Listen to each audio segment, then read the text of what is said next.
right, is 380 ACP enough for defense? And what I have today is some Underwood ammo to test. All this ammo was provided by one of my Patreon members, Edward B.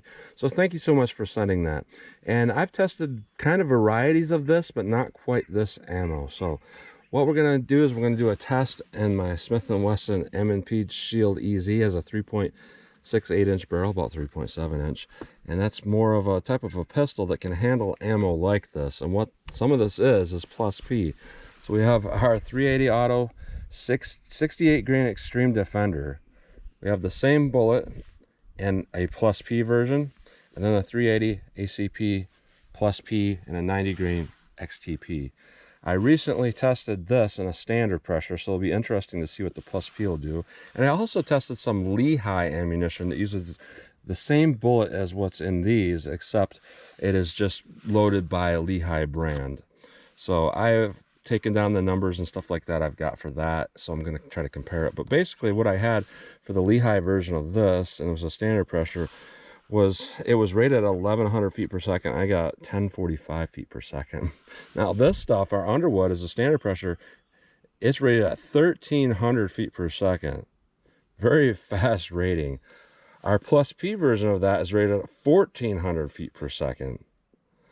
Now with our XTP here and our plus P, I don't recall the rating on the standard pressure, but I did test the standard pressure of that. But what I got in my M&P here was I got 965 feet per second on average. This is rated at 1200 feet per second, so it'll be interesting to see what we get. So I'm going to go through the chronograph, see what kind of velocity and accuracy I get at the same time. Then I'm going to do my standard 10% clear ballistic test, where I just go into plain clear ballistics, see what the best potential is of these cartridges. And a couple of these aren't going to expand or anything, but we can still see what it's going to do to the gel and see what kind of penetration we got. And that'll just be our best case scenario, our best potential of those bullets. Then after that, I'm going to put on 4 layers of denim on the front of this clear ballistics here. After 3 inches, to represent kind of like a pectoral muscle, we're going to have a 1/4 inch medium density fiberboard to represent hitting ribs or sternum. And then we'll see how that might affect the bullets or what it does to the gel. And then after that, I'm going to shoot up my steel and see what kind of practical accuracy I can get. So let's get started with this test.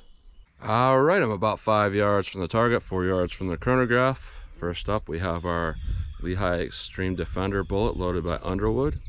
68 grain, rated at 1300 feet per second. Let's see how close I actually get to that.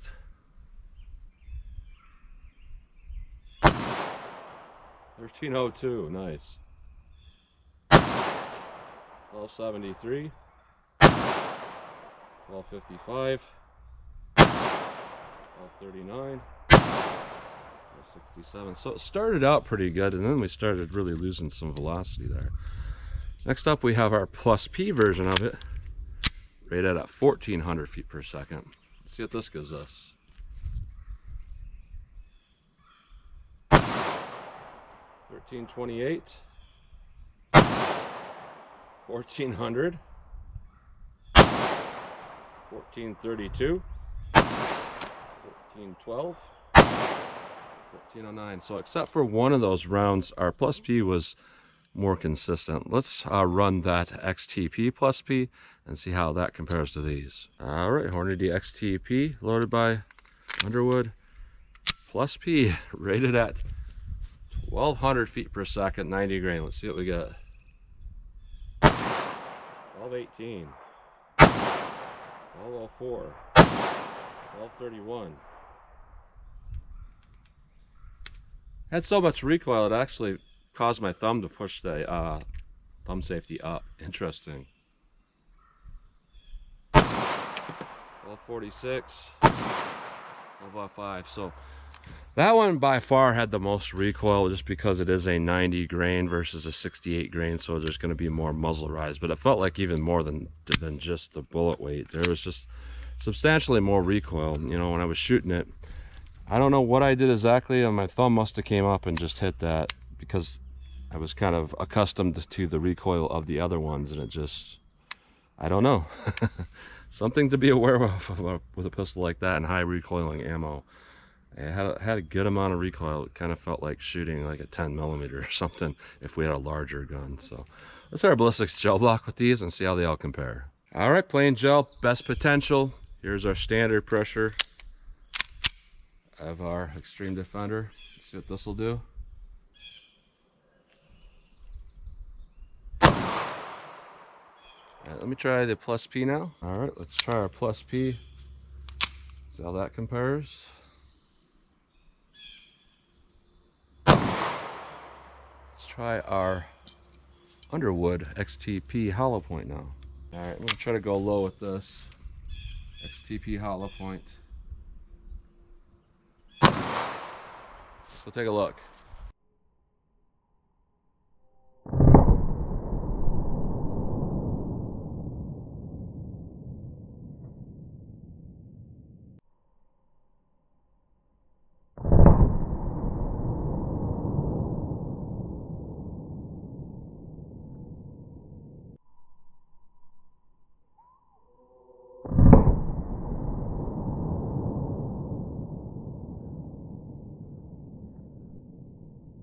All right, so definitely the first thing that's going to stand out here is that standard pressure of the Xtreme bullet there. That's got a massive amount of damage in there. I don't know why it looks like that exactly. If that's dumping the energy, obviously it's not cutting that much. It's just kind of a pressure effect, I suppose. But when we look at the plus P up on top, you know, the first part here between like 3.5 and about 6.5 inches is very similar, and it's interesting just the way it is. But when I tested the Lehigh version, that only gave me 10, I think it was 1045 feet per second. What we got for our penetration in plain gel was 14.5 inches. What we got here with our Underwood loading that was moving a good bit faster, it's right at an even 14. Our plus P is at 15 inches. So our standard pressure, again, 14. When I tested the Lehigh, it was 14.5. Our plus P is 15 inches. Interesting. And when I tested the XTP in the past, the same pistol, what I got for penetration out of the plain gel was 12.25 inches. Expanded to 461 diameter. What we got here is about 11.75. So a little bit less penetration in plain gel. So let's put on our denim and our MDF, more of our real world simulation, and compare these all that way. All right, standard pressure Lehigh through the denim and through the MDF. See what this does. Our plus P Lehigh now. All right, I'm gonna have to retest that. I had that same effect when I tested it before with the Lehigh version, where it just dropped down once it hits that MDF. So let me go a little bit low, try to catch this. Sorry, plus P now. All right, one more time. I don't know what is going on with this. Let's try it one more time. Now let's try something else. Move on regardless. All right, Lehigh with our plus P. Let's see how that compares to our standard pressure. Our XTP now. All right, Hornady XTP. Let's see how this compares. Let's go take a look.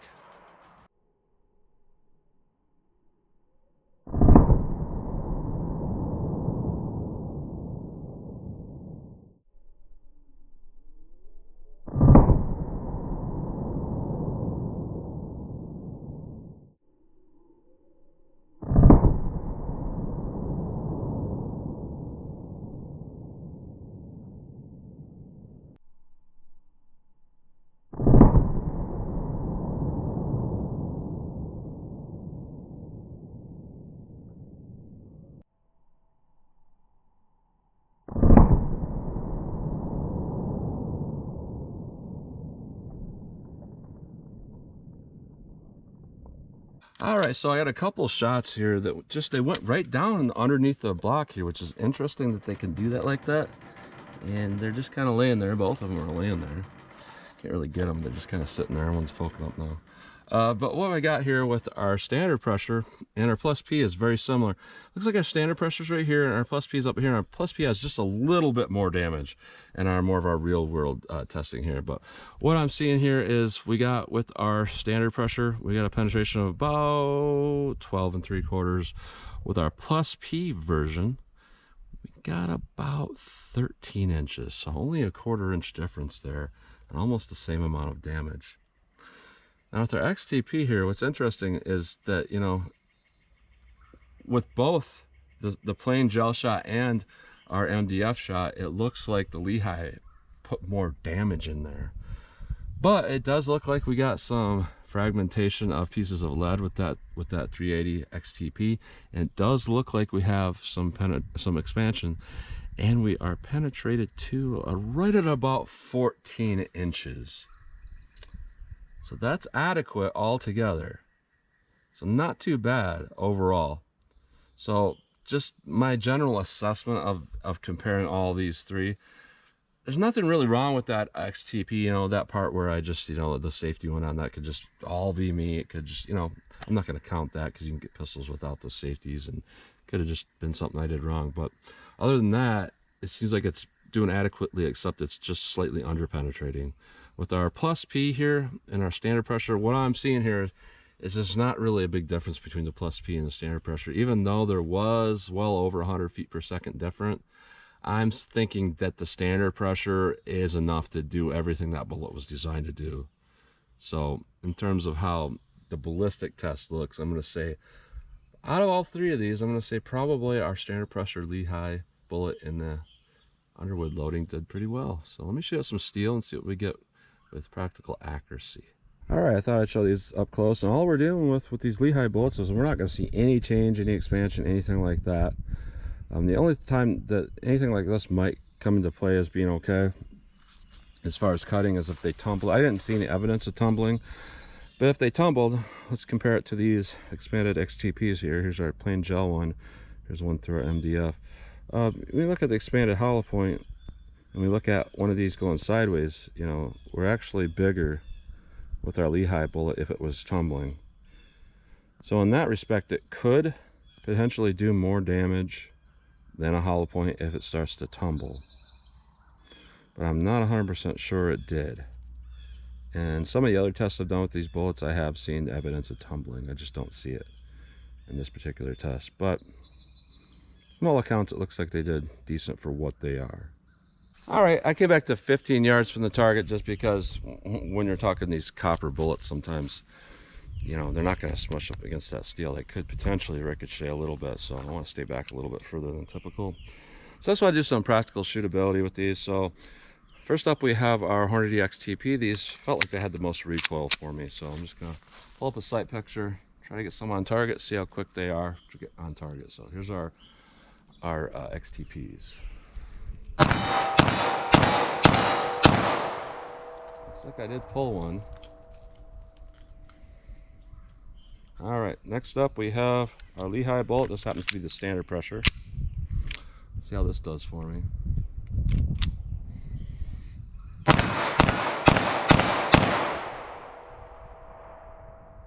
Looks like I pulled one again.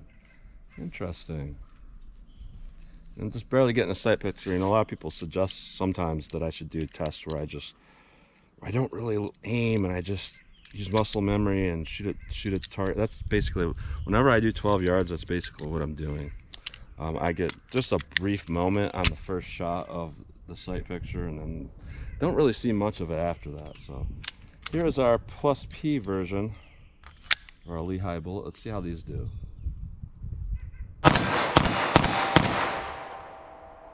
All right, first time I've ever had a malfunction in this M&P 380 pistol. Not a typical thing I see, but on that last shot there, but it does kind of look like, yeah, that little extra juice in that could have caused that. We'll go for a headshot here. Over the top. So let me shoot out a little bit more distance and see how they do. All right, 75 yards from the target. Sometimes people think that's not practical to shoot this distance. I think it is, just because sometimes it can tell you a little bit about your ammo. I've noticed anyways that when ammo's loaded too hot, sometimes it's not quite as accurate. So I just want to see, how they loaded this. Maybe that will show me through its accuracy when I actually aim really well. So we have our 90 grain XTP plus P. See if I can get a hit on target.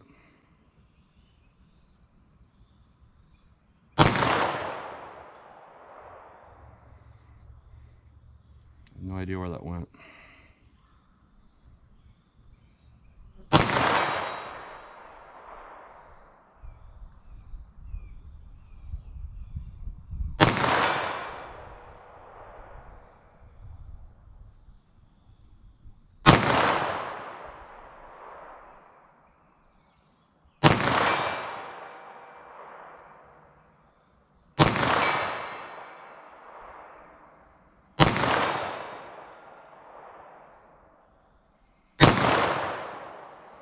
Alright, most of those were shooting kind of high. So let me load up and try something else. Alright, we have our Extreme Defender bullet and our plus P variant. Let's see what these will do.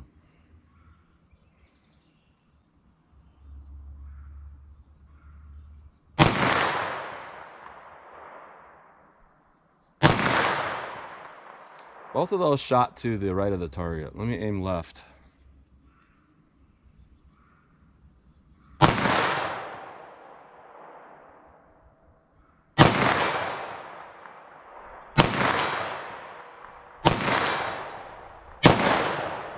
I pulled that one high, but in the ones I were hitting, I was aiming off the target about a foot to the left. So that's kind of what I was talking about. Sometimes I see that when rounds are a little bit too hot here. So I have one more plus P in here, and the rest are standard pressure. One more plus P. Alright, now the rest of these here, I have 2 less than I had the other ones because I had to make 3 shots on the gel. But here's our standard pressure extreme bullets. I'm going to aim just center mass.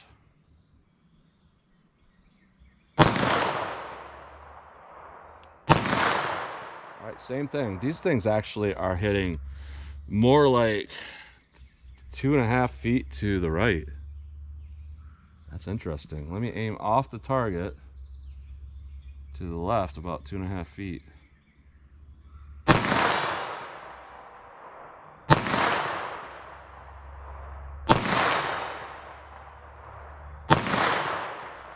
so what I'm seeing here with these Lehigh bullets is they're not as accurate as hollow points at that distance. And that kind of makes some sense. When we talk about bullet accuracy, hollow point bullets are some of the most accurate bullets out there because they're removing the weight from the nose and they're putting it mostly to the back.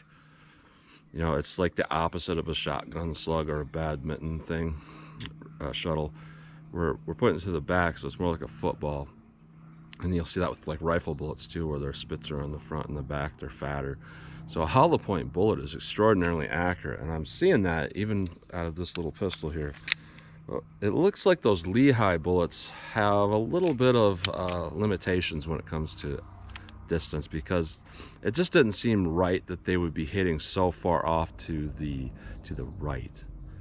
I mean, the plus P ones were about a foot to the right consistently, and the standard pressure were like 2.5 feet to the right. So when I see consistencies like that, it does make me question that. But overall, when we're talking personal defense here, out of all these rounds, I'm still going to say I think that the standard pressure Lehigh did probably the best here.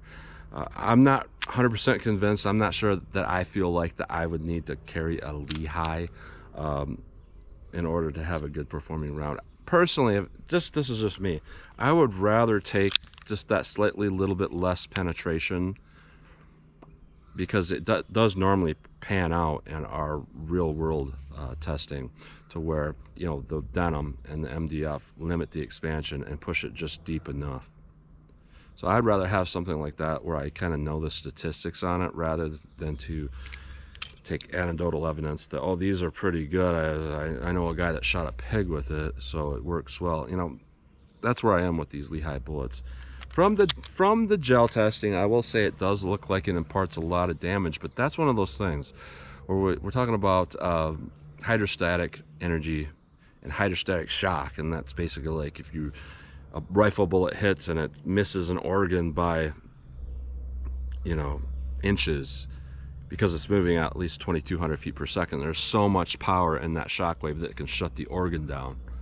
And we know that like less than, I believe it's 2,200 feet per second, less than that, and that doesn't happen. So what you're dealing with is you need the actual projectile to cut whatever it is you're trying to hit. So it kind of goes against common knowledge that, okay, this is doing hydrostatic shock, but yet it's too slow to do hydrostatic shock. So basically what I believe you're working with, you see a pressure movement and you see a temporary cavity, and that kind of leaves some marks in gel. I'm not convinced that that's the same thing we're seeing as a hollow point cutting in the gel and leaving those cuts. But I will say this, the sectional density on those solid copper bullets is really low, and those flutes do slow it down. So in terms of comparing that to a full metal jacket, it's superior to a full metal jacket because it's going to slow down and not over penetrate. Mostly because of the sectional density in those flutes, but also because it's solid copper. It's going to do better than an FMJ if you had to go through like auto class or auto door, because solid copper is very tough.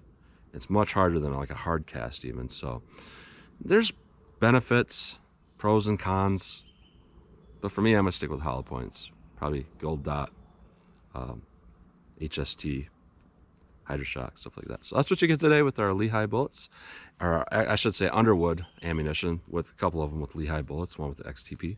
So as always, comment, share, and like, and thanks for watching.